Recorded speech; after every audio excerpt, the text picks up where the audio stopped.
हमारे जन्म के पहले ही सब चीज़ें फिक्स हो चुकी है कि ये लाइफ में हमारे होना है, लेकिन इसमें हम कमबख्ती किस तरह से कर सकते हैं वो ही मैं आज इस वीडियो में बताने वाली हूँ कि क्या हम थोड़ा कमबख्ती कर सकते हैं या नहीं।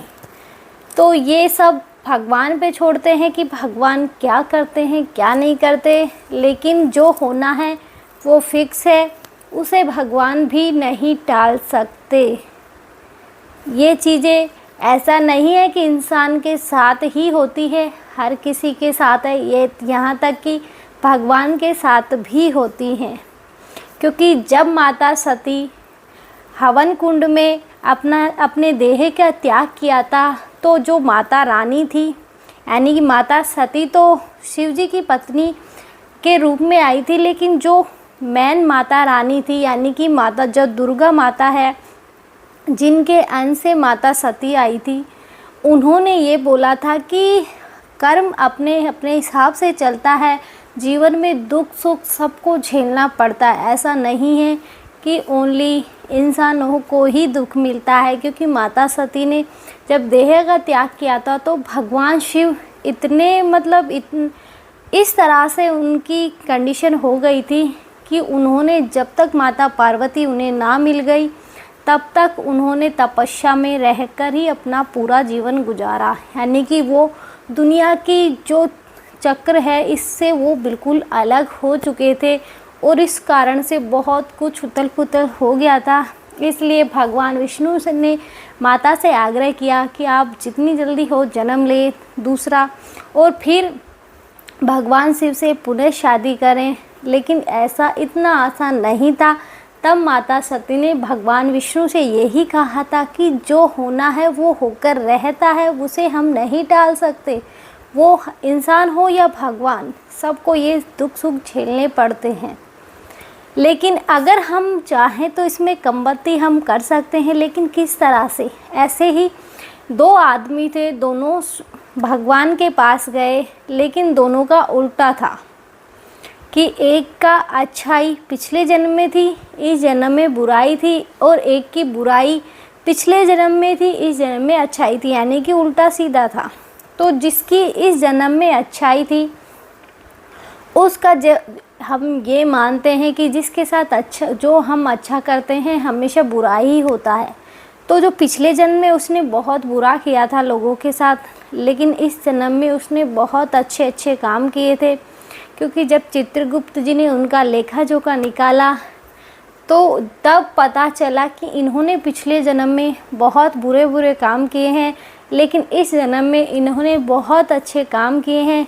इसलिए इन्हें पिछले जन्म की जो सज़ा मिलनी थी, इनका जो पिछला प्रारब्ध था, वो बड़ी सज़ा ना मिलके एक कांटे के बराबर इन्हें सज़ा मिली और इन्हें मुक्ति मिल गई।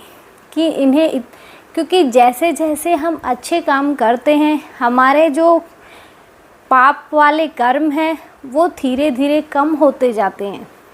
कि यानी कि जितना हम अच्छा करेंगे, जो हमारे किस्मत में यानी हमारे भाग्य में पाप लिखा है वो धीरे धीरे कम होता चला जाएगा। कि वो इतना कम हो गया कि वो एक सुई के बराबर रह गया। लेकिन बोला ये जाता है कि चाहे कितना ही वो कर लो, लेकिन कुछ ना कुछ प्रारब्ध का मिलेगा ज़रूर।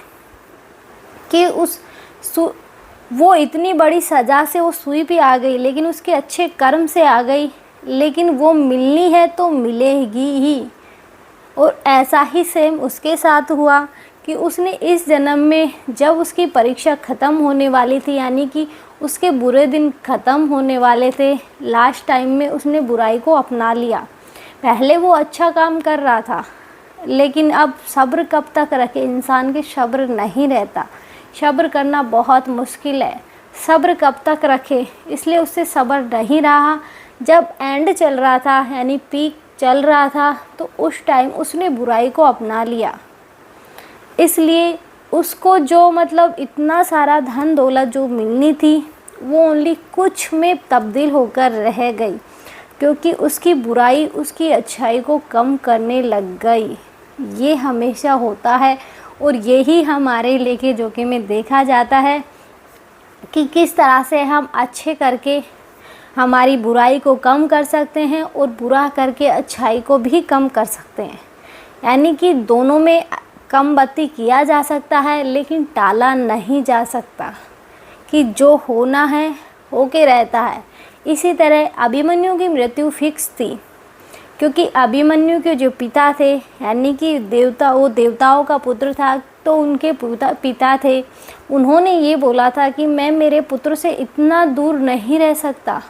उन्हें एक ऋषि ने श्राप दिया था अभिमन्यु को। तो जब जिनके वो पुत्र थे, उन्होंने बोला था कि मैं मेरे पुत्र के वियोग में इतना नहीं सह सकता, मुझे मेरा पुत्र जितनी जल्दी हो उतनी जल्दी मुझे मेरा पुत्र चाहिए। तब जाके फिक्स हुआ था कि इनकी आयु इतनी ही रहेगी और इतनी आयु में ही ये वापस आपके पास आ जाएंगे। तब जाके उन्होंने जाने की आज्ञा दी थी कि हाँ, अब मेरा पुत्र जा सकता है, लेकिन मैं मेरे पुत्र से इतना दूर नहीं रहूँगा, इसलिए उसकी आयु थोड़ी कम रखी जाए कि वो ज़्यादा टाइम के लिए पृथ्वी लोक पे ना रहे, क्योंकि इसे मृत्यु लोक भी बोलते हैं। इसलिए जब भी हम अच्छाई करते हैं, यानी कि अच्छा बुरा दोनों का मिक्स होता है, तो हमें ये वाला जन्म मिलता है। अगर अच्छाई होती है तो फिर ये शरीर नहीं मिलता है। यानी कि हमारे अच्छे और बुरे कर्म से मिलाकर हमारा जो ये शरीर है, इस मृत्यु लोक में हमें मिला है कि हमें ये दुख मिलेंगे, ये सुख मिलेंगे। अगर हमारी अच्छाई रही तो हमें वापस इस दुनिया में जन्म नहीं लेना पड़ेगा, क्योंकि हम भगवान के पास चले जाएंगे, वापस नहीं आएंगे। लेकिन जब तक हमारे अच्छे बुरे कर्म चल रहे हैं, हमारा ये शरीर किसी न किसी रूप में हमें मिलता रहेगा। ऐसा नहीं है कि हर बार मनुष्य के रूप में ही मिलेगा, नहीं। जैसा कर्म वैसी योनि, कि हर बार हर तरह की योनियाँ मिलती रहेंगी। अच्छे करेंगे तो अच्छी मिलेगी इंसान की। ये बोला जाता है कि सबसे अच्छी योनि इंसान की होती है, क्योंकि उसमें इंसान में बुद्धि होती है। अगर वो चाहे तो क्या नहीं कर सकता बुद्धि से, वो भक्ति करके मोक्ष को प्राप्त कर सकता है। लेकिन लोग भक्ति करना तो दूर की बात है, ऐसे बोलते हैं कि भगवान ही नहीं है। तो ऐसे लोगों को मोक्ष क्या मिलेगा कि जब भगवान ही नहीं है तो कौन किसकी पूजा करे। और ऐसे लोग, ऐसा नहीं है, हम ये सोचते हैं कि जो बुरा कर रहे हैं उनके साथ अच्छा होता है। ये उनके पिछले जन्म के कर्म हैं जो उन्हें प्राप्त हो रहे हैं, और जो इस जन्म में उन्होंने किया है वो भी उनका आएगा, क्योंकि अच्छाई और बुराई दोनों चलती रहती हैं। एक स्थिर कुछ भी नहीं रहता, चाहे कितना ही पैसा वाला हो या कितना ही दरिद्र हो। हम अपनी लाइफ को ये सोचते हैं कि हम कितने गरीब हैं, हमारे पास कुछ नहीं है। ये सोच के क्यों देखते हो? ये सोच के देखो ना कि हम उन लोगों से ज़्यादा बेटर हैं जो बेचारे रोड पे सो रहे हैं, उनके बच्चे किस हालत में सो रहे हैं, कि हम अपने पुराने कपड़े भी उन्हें दें तो वो खुशी हो के उन्हें बड़े आदर के साथ लेते हैं कि हाँ, आज हमें कपड़े मिल गए, कि इस बार हमारे बच्चों की सर्दी निकल जाएगी। जैसे कि बहुत सी बार हम 4-5 साल एक स्वेटर को पहन लेते हैं, 2-3 साल पहन लेते हैं, लेकिन फिर भी अगर हम किसी गरीब को देते हैं, किसी रोड पे बैठे हुए को देते हैं, लेकिन वो कितना खुश होता है। वो ये नहीं देखता कि ये 4-5 साल इसने पहन लिया, वो दिया है। वो ये सोचता है कि मेरे बच्चे को सर्दी से बच जाएगा, मेरे बच्चे को थोड़ी कम तकलीफ़ होगी, इतनी नहीं होगी। तो उनसे तो ज़्यादा हमारा जीवन बेटर है, तो हमें क्यों कोसना है? हमें तो भगवान का धन्यवाद करना चाहिए और हमें कोशिश करनी चाहिए कि हम अगर जितना हो सके उनकी हेल्प कर दें। लेकिन जब तक हमारी किस्मत में नहीं लिखा होगा, हमारे घर कुत्ता रोटी खाने भी नहीं आ सकता। ये हकीकत है। हम जिन लोगों के घर पे कुत्ता रहता है वो मतलब ऐसे होते हैं कि उनकी किस्मत में कुत्ता रखना है, नहीं तो हर कोई कुत्ते को भी रोटी नहीं खिला सकता। ऐसे ही कुछ टाइम पहले ऐसे हुआ था कि हमारे 2 छोटे छोटे बच्चे हैं, एक अभी 5 साल का है, दूसरी जो मेरी बेटी है वो अभी 2 साल की होगी। लेकिन मेरी बेटी जो कुत्ते से डरती है, छोटे छोटे जो पिल्ले होते हैं उनसे डरती है, लेकिन वो जो लड़का है वो नहीं डरता, क्योंकि वो भी 5 साल का हो गया। तो नहीं डर, वो गली में जैसे छोटे छोटे पिल्ले घूमते रहते हैं, उनको पकड़ के घर ले आया एक को ला के यहाँ पे बांध दिया। अब उसको ये हो गया कि वो उसको थोड़ी देर तो बांधा, लेकिन वो कितनी देर तक रह सका, वो छोटा था तो प्या प्या करके उसको छोड़ना ही पड़ा, क्योंकि सारे घर में उसने हल्ला मचा दिया।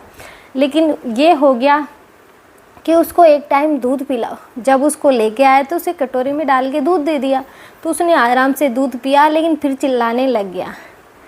तो थोड़ी देर बाद भी उसे छोड़ दिया कि चिल्ला रहा है, खुद की माँ के पास जाएगा, तो चला गया।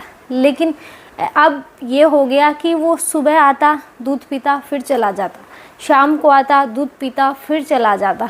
लेकिन ऐसे 3-4 दिन तक चला। लेकिन अब 3-4 दिन बाद किसी ने उसे ठोक दिया, यानी कि उस पर गाड़ी चढ़ा दी और वो भगवान को प्यारा हो गया।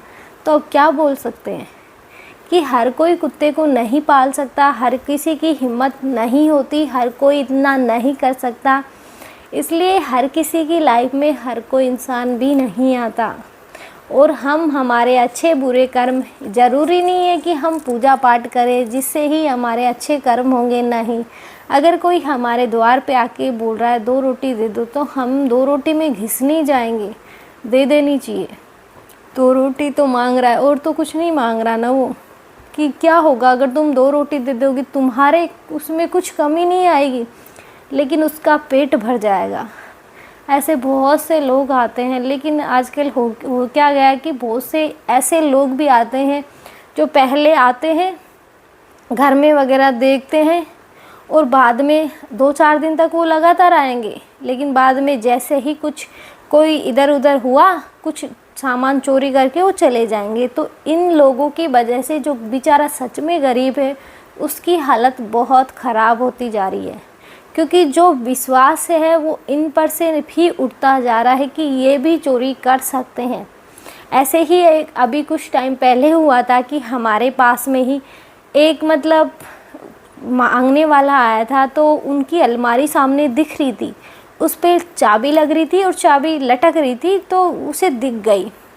जैसे ही उनके जो मेंबर्स हैं वो थोड़ा इधर उधर हुए, उसने अलमारी में खोली और पैसे वगैरह निकाले और लेके चला गया। अब ये तो फिक्स है कि बात हुई है तो सारे मोहल्ले में फिरेगी, आसपास में भी सुनाई देगी। तो ऐसे ही फिर एक हमारे घर पे आया, वो ओनली रोटी मांग रहा था, लेकिन अब माइंड में सबके ये है कि ये भी चोर होगा, देखने आया है, तो बेचारे को रोटी भी नहीं दी, कि उसे दरवाजे से जा जा जा जा जा बस ऐसे करके उसे भगा दिया। क्योंकि बहुत सी बार हम चाह कर भी कुछ नहीं कर सकते, हमारी नहीं चलती कि हम जाके सामने वाला हमारा जो बड़ा मेंबर है वो मना कर रहा है, हम जाके दे दें, तो हम ऐसा नहीं कर सकते, क्योंकि बाद में घर में ही झगड़े शुरू हो जाते हैं।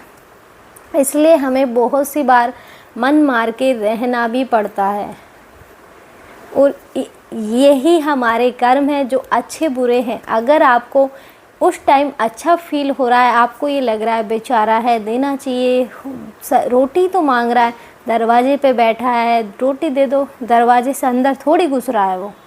अगर वो दरवाजे पे बैठ के रोटी बोल रहा है, रोटी दे दो खाने के लिए, तो रोटी पकड़ा दो। इससे आपके कर्म अच्छे हो रहे हैं, बुरे नहीं हो रहे। ये समझो कि भगवान की आप पे कृपा है, इसलिए आप उसे दे रहे हो।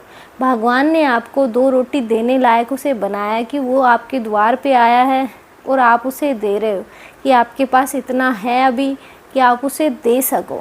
तो उसे इस तरह से आप छोटे छोटे काम करके अपने कर्म अच्छे कर सकते हैं, क्योंकि ज़रूरी नहीं है कि पूजा पाठ करो, भक्ति भजन करो, इससे ही आपके कर्म अच्छे होंगे। नहीं, आप बिना भक्ति भजन करे भी बहुत अच्छे कर्म कर सकते हैं, बहुत अच्छी लाइफ जी सकते हैं। क्योंकि ये दुनिया है, इसमें किसी की पूर्ति नहीं होनी है, कि चाहे कितना ही अमीर हो जाए इंसान, फिर भी वो ये सोचेगा कि अभी और चाहिए, मुझे और चाहिए, भूख कभी नहीं मिटेगी।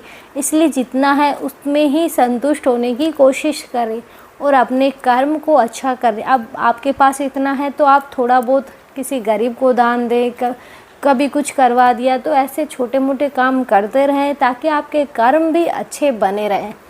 आज के लिए इतना ही, मिलते हैं नेक्स्ट वीडियो में, तब तक के लिए जय श्री राम।